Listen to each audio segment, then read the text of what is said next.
അപ്പോൾ ഇനി നമ്മൾ നേരെ തമിഴകത്തേക്കാണ്. വിജയിയുടെ സത്യപ്രതിജ്ഞയ്ക്കുള്ള ഒരുക്കങ്ങൾ പൂർണ്ണമാണ്. ആവേശത്തിലാണ് TVK ക്യാമ്പ്. അണികളുടെയും ഫാൻസിന്റെയും ഒക്കെ വലിയ ഒരു ഒഴുക്ക് പ്രതീക്ഷിക്കുന്നു. കനത്ത സുരക്ഷയാണ് ചെന്നൈ നഗരത്തിൽ ഒരുക്കിയിരിക്കുന്നത്. വിജയ്ക്ക് യാത്ര ചെയ്യാനുള്ള കാറുകളൊക്കെ തയ്യാറായിരിക്കുന്നു. ഉടൻ വീട്ടിൽ നിന്നും വിജയ് ഇറങ്ങും.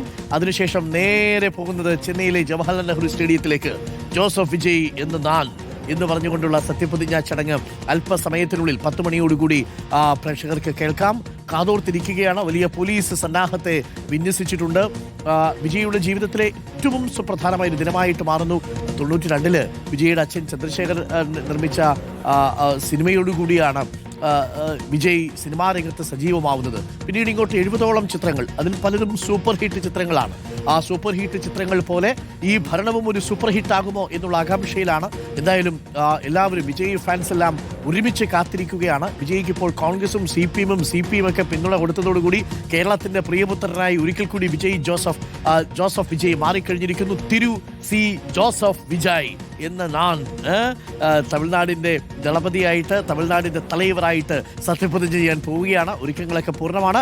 അഭിജിത്ത് മുഴക്കൊന്ന് ചേരുന്നുണ്ട് വീട്ടിൽ നിന്നും. അഭിജിത്ത്, നമുക്ക് ഇപ്പോൾ ചെന്നൈ നെഹ്റു സ്റ്റേഡിയത്തിൽ എവിടെയാണ് അഭിജിത്ത് ഉള്ളത്? ഒരുക്കങ്ങളൊക്കെ പൂർണ്ണമാണ്. വിജയ്ക്ക് യാത്ര ചെയ്യാനുള്ള കാറുകളൊക്കെ ഒരുങ്ങിക്കഴിഞ്ഞു എന്നാണ് മനസ്സിലാക്കുന്നത്. ഇനി ഇളയ ദളപതി യാത്ര ചെയ്യുക സ്റ്റേറ്റ് നമ്പർ 1 നമ്പർ കാറിലാണ് അല്ലേ അഭിജിത്ത്? അതങ്ങോട്ട് വിശ്വസിക്കാൻ പറ്റുന്നില്ല വിജയ് ഫാൻസിനെ സംബന്ധിച്ച്.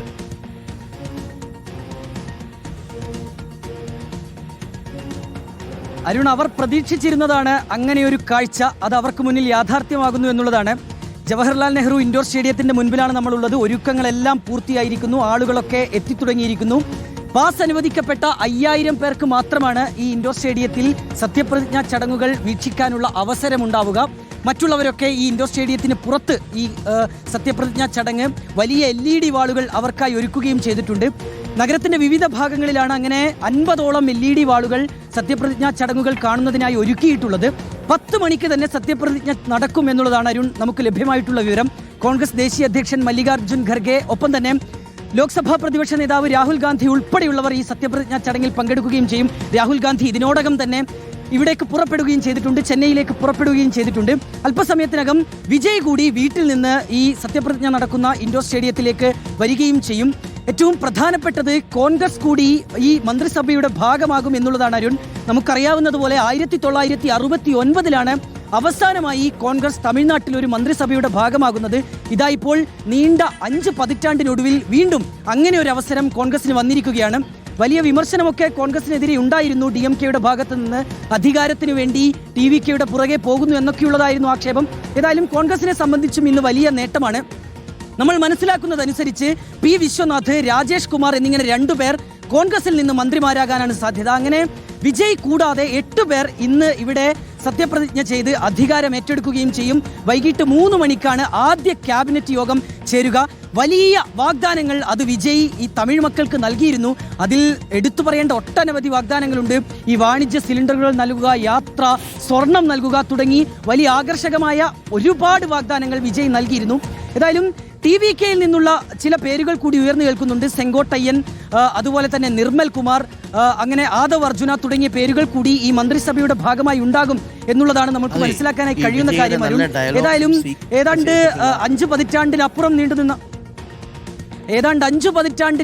നീണ്ടുനിന്ന ദ്രാവിഡ രാഷ്ട്രീയത്തിന് അന്ത്യം കുറിച്ചുകൊണ്ടാണ് ഇന്നിപ്പോൾ വിജയുടെ തമിഴക വെട്രി കഴകം തമിഴ്നാട് രാഷ്ട്രീയത്തിന്റെ ചെങ്കോൽ എന്തുന്നത്.